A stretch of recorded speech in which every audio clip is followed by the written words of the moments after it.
Party national chairman. Bandits attack NDA, kill 2 officers. Benue State Governor Samuel Ortom criticizes call by President Buhari for reopening of grazing routes. On the foreign scene, U.S. accuses China of coercion, intimidation in South China Sea. I am Ifiemi Andrew. The PDP executives in Rivers State are currently in a meeting at its state secretariat along Abai Road in Port Harcourt. This followed an interim court order yesterday restraining Uche Secondus from parading or acting as the PDP national chairman. Our correspondent gathered that the PDP national chairmanship of Uche Secondus was challenged in court by some PDP local government area chairmen in Rivers State following his suspension from his ward in Andoni local government area. Justice Okogbole Bassam of the Degama division of the Rivers State High Court gave the order on Monday. The order prevents Mr. Secondus from functioning in any committee at ward, local government or state level, or calling for any ward, local government or state congress pending the hearing and determination of the motion on notice for interlocutory injunction. The ex parte motion was filed by 4 persons: Ebeawuchi Alex, Dennis Amadi, Emmanuel Stephen, and Umeziriki Onucha. Secondus and the PDP are listed as the first and second respondents to the suit. This is amid warning by the National Working Committee of the party for members of the party not to go to court on issues concerning the recent crisis in the party. Moving on, at least 6 persons have been reportedly killed by gunmen in attacks on 3 communities in Kana local government area of the state. The affected communities are Kono, Boe, and Gwara. The public relations officer of Kono, Boe, CDC, Nwibakbo Golden, narrated how the killings took place.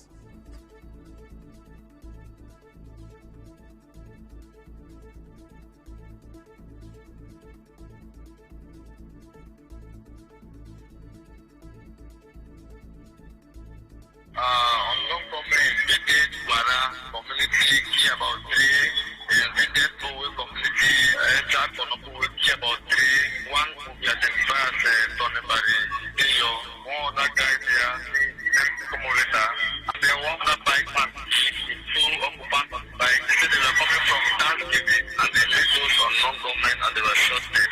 They are not called, they just enter my own community, they enter the village and shoot, but they don't even care who is who and who is not.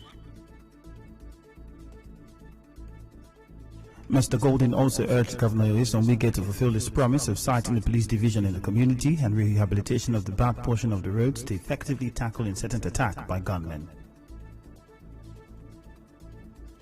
We have been saying that place, the governor of Rivers State once came there and promised people that there will be a police station there. Poor communities is about 12 autonomous bigger communities. The road there is so bad. The governor came there and promised us that the police can always attend there no matter the time. Every time I call the DPO, I actually call the DPO. And DPO told me he was already economical to restore normalcy, which actually I confirmed he was economical to restore normalcy for now.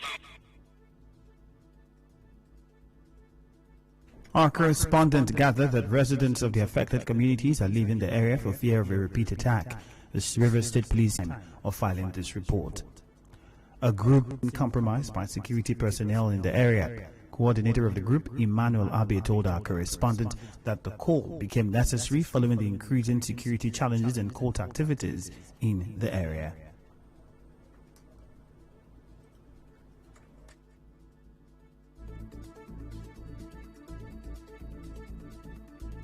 Bonny Kingdom is in danger as a result of the actions of drug barons and cult boys. As I speak to you now, Bonny young men and ladies are deeply in drugs, and if urgent attention is not given to it, the Bonny Kingdom will collapse. Your Majesty, please listen to this appeal. We want to also call on the AIG, the Commissioner for Police, to arrest this ugly situation because the Nigerian police personnel in Bonny Kingdom, as well as the Navy and the law enforcement agencies, seems to have compromised, and as such, pay the blind eyes and deaf ears to our cry on the need to arrest the ugly situation in Ala.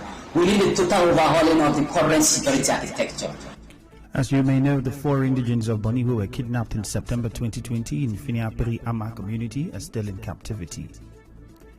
Bandits have attacked the permanent site of the Nigerian Defense Academy in Kaduna State, killing 2 officers and abducting 1 other officer.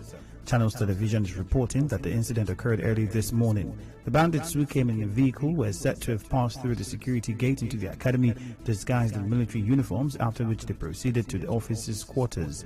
On arrival, they started shooting sporadically and in the process killed 2 officers, a major and a squadron leader, and later on took another major away through the nearby bush inside the academy. The sound of the gunfire, however, alerted the troops of the DNA's quick response team, who arrived at the scene, but were unable to rescue the kidnapped officer as the bandits were already gone with the victim. A combined team of security operatives has now launched a manhunt of the bandits inside the bush, including air surveillance with a view to arresting them and rescuing the kidnapped officer. The Rivers State Command of the NSCDC has paraded 6 persons accused of illegally dealing in petroleum products. The suspects were arrested in an oil barge named MV Eukarya with suspected adulterated diesel. The oil barges, along with the 6 suspects, were arrested on August 20 at Ajib Chetty off Eagle Island Road. NSCDC spokesman in Rivers State, Oguntuashe Michael, while addressing newsmen, explained how the arrest happened. Is parading a barge containing 28 compartments filled with suspected adulterated AGO. The anti-vandal team of the Nigeria Security and Civil Defense Corps, Rivers State Command, following received intelligence, arrested 6 suspects, 6 suspected oil thieves in connection with the barge. Whereas the barge you are seeing here contains 28 compartments, out of which 12 are filled with suspected adulterated automotive gas oil, as AGO, or commonly called diesel.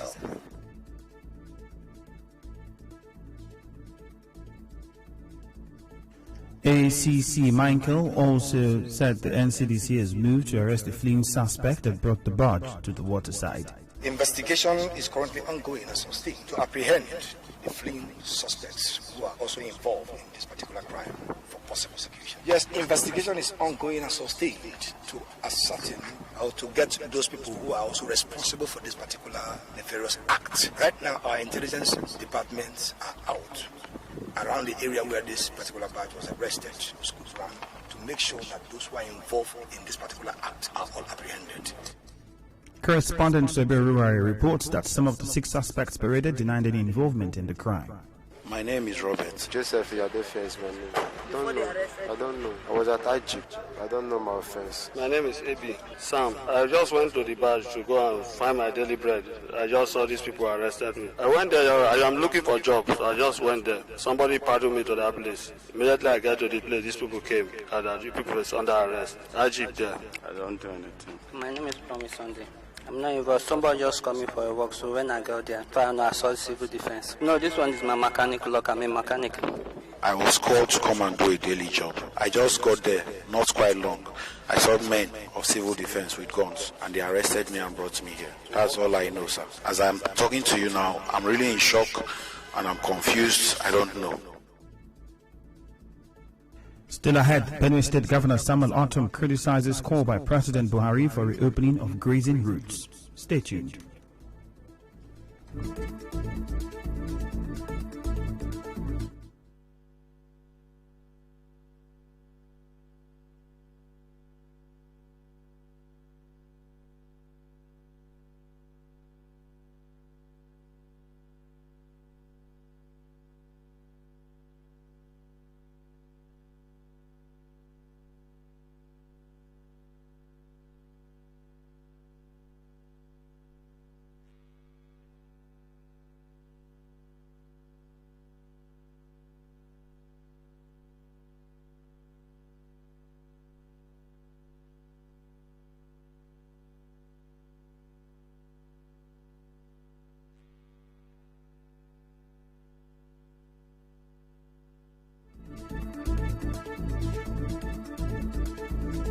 Benue State Governor Samuel Ortom says the call by President Buhari for the reopening of grazing routes is out of place and cannot stand going by the country's constitution. The governor, who spoke as a guest on Channels Television this morning, urged the president to respect the country's constitution. Is Mr. President not having an attorney general to advise him on what the law says about land administration. There is the Land Use Act. It amazes me for Mr. President to come out to say that he will revive obsolete grazing routes. In 2021, you are saying that open grazing should supersede every other activities of government. So if Mr. President respects the law, the Land Use Act gives the governors the power to preside over land administration on behalf of the people that they govern. And so that is where we are. He also said ranching should be adopted as a model to reduce clashes between herders and farmers. Today, banditry, kidnappings, armed robbery, and so on is associated with open grazing. And the entire state, majority of it, which replaces democracy, must not be everybody. We have accepted that ranching should be adopted as a model to help curb insecurity, to help curb the problem of farmers and herders. Governor Autumn further accused the president of pushing a Fulani agenda. When we had grazing routes and grazing reserves, what was the total population of Nigeria? Less than 40 million. This was when it was initiated. But then it was as a result of the laws governing northern Nigeria. I think Mr. President is pushing me to think that what they say about him, that he has a hidden agenda in this country, it is true, because it is very clear that he wants to Fulanize. But he is not the first person who was Fulani president. Shagari was Fulani president. Yaradua was Fulani president. They were the best president in the history. But President Buhari is the worst president when it comes to issues of security and keeping his promises. In the business, the national power grid has collapsed for the second time in less than a month, worsening the blackouts been experienced by households and businesses in some parts of the country. The collapse, which occurred around 1 p.m. yesterday, was confirmed by 2 of the electricity distribution companies. The grid had on July 28 suffered a total collapse, with the Transmission Company of Nigeria attributed to have lost 611 megawatts at 2 power stations. In entertainment, the EFCC has explained why it visited the residence of former BB Niger housemate Dorothy. A statement by the Commission said it was acting on verified intelligence. The EFCC also said Dorothy was not in the apartment during their visit and is surprised about the story she narrated on social media. In sports, the Egyptian Football Association says Liverpool have refused to allow Mohamed Salah for World Cup qualifiers next month because they would be forced into a 10-day coronavirus quarantine on the return to England. British media are reporting that the club will also not permit 3 Brazilian stars, Roberto Firmino, Alisson and Fabinho, to join the national team. And now we'll bring you news from around the world. U.S. Vice President Kamala Harris has hit out at China during a speech made in Singapore on the first leg of a Southeast Asian tour. Ms. Harris accused Beijing of coercion and intimidation in the South China Sea, which has been a regional flashpoint for years. She said the U.S. would stand with allies in the face of threats. Ms. Harris' trip is seen as an attempt to reaffirm U.S. commitment to the region. On the news this afternoon, you heard that the Rivers PDP executives are in a meeting in Port Harcourt after court restrained Uche Secondus from acting as party national chairman. Bandits have attacked NDA, killing 2 officers. Benue State Governor Samuel Ortom has criticized calls by President Buhari for reopening of grazing routes. On the foreign scene, you heard that U.S. has accused China of coercion and intimidation in the South China Sea. The news was edited by Choma Ezemafo. Contact our newsroom on 0818-900-0017. For more stories, visit our website at www.nigeriainfo.fm. Partly cloudy weather expected in Port Harcourt this afternoon. Thank you for listening. My name is Ifiemi Andrew. Bye-bye for now.